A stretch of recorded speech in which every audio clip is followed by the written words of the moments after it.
नमस्कार बंधुरा आमी चंदना आपनारा देखছেন Chandana cooking dims and blog. तो आजके आपनादेर साथे शेयर करब एकदम घरोया किछु उपकरण दिए दोकानेर मतन भेज मोमो।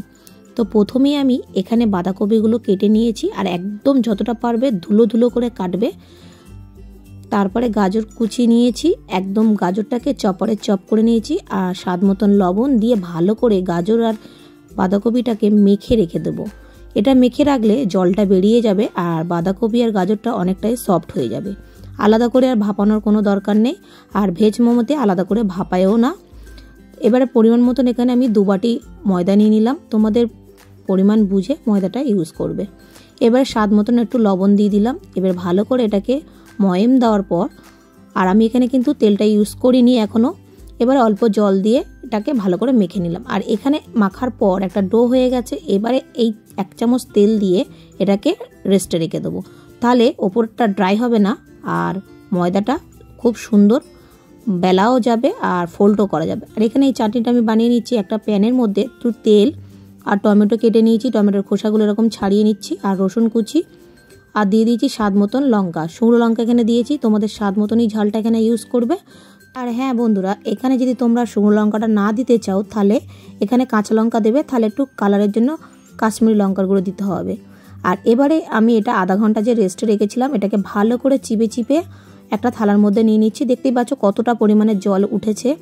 নুনটা দেওয়ার পরে বাঁধাকপি আর গাজরটা একদম জল ছেড়ে দিয়েছে আর এরকম চেপে চেপে নিয়ে। তোমরা চাইলে একটা কাপড়ে সুতির কাপড় দিয়েও এরকম চেপেও নিতে পারো। এবারে পেঁয়াজ কুচি আর লঙ্কা কুচি, আদা রসুন কুচি এটাকেও দিয়ে দিলাম, আর একটু লবণ দিয়ে দিলাম। এবারে দিয়ে দেবো 2 চামচ সয়া সস।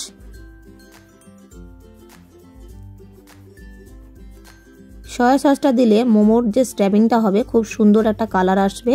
আর এখানে দিয়ে দিলাম 1 চামচ মতন গোলমরিচের গুঁড়ো। গোলমরিচের গুঁড়োটা তোমরা দিতেও পারো, নাও দিতে পারো, এটাকে স্কিপ করে দিতে পারো, তাহলে ঝালের পরিমাণটা বুঝেই তোমরা দেবে, বারবার করে আমি বলছি। এবারে লেচিটাকে আমি এরকমভাবে ছোট ছোট করে কেটে নেব। তো দেখতেই পাচ্ছ একদম আমরা যেরকম ঘরোয়া লুচি খাই, লুচির থেকেও একদম ছোট ছোট হবে।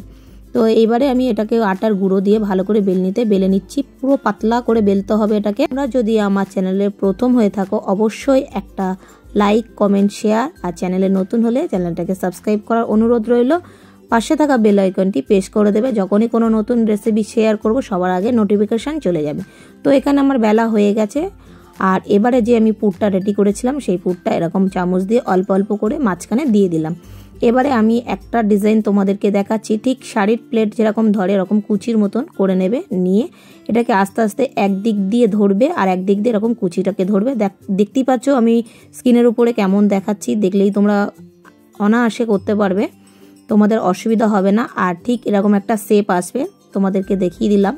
তো দেখো কত সুন্দর একটা ডিজাইন হয়ে গেল। বড় একটা ডিজাইন তোমাদেরকে দেখাবো, তাহলে সহজভাবে তোমরা করতে পারবে।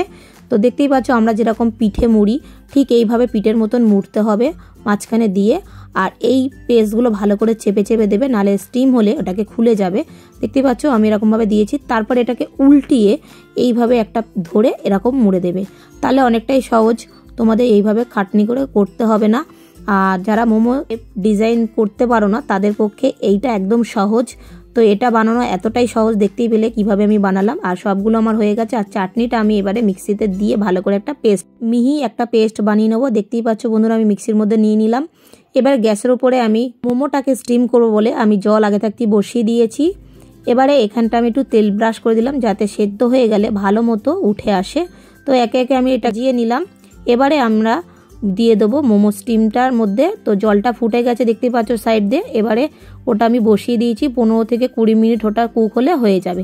এখানে আমার চাটনিটা একদম রেডি হয়ে গেছে। আর অবশ্যই এটা লবণ দিয়ে কিন্তু একটা পেস্ট করে নেবে। আমার অফ ক্যামেরায় আমি লবণটা দিয়েছিলাম তাই তোমাদেরকে বলে দিলাম। দেখো বন্ধুরা চাটনিটা একদম রেডি হয়ে গেছে, কতটা সুন্দর হয়েছে দেখতেই পাচ্ছ। তো এর সাথে এই চাটনিটা দারুণ লাগে, অবশ্যই তোমরা বানিও। আর কেমন লাগলো আমাকে জানাতে ভুলো না। ঠিক 20 মিনিট পর আমি এই স্টিমটা খুলে তোমাদেরকে দেখাচ্ছি, দেখো কত সুন্দর হয়েছে মোমোগুলো। আমি এইগুলো একটা রুটির চিমটি দিয়ে তুলে নেব অল্প একে একে।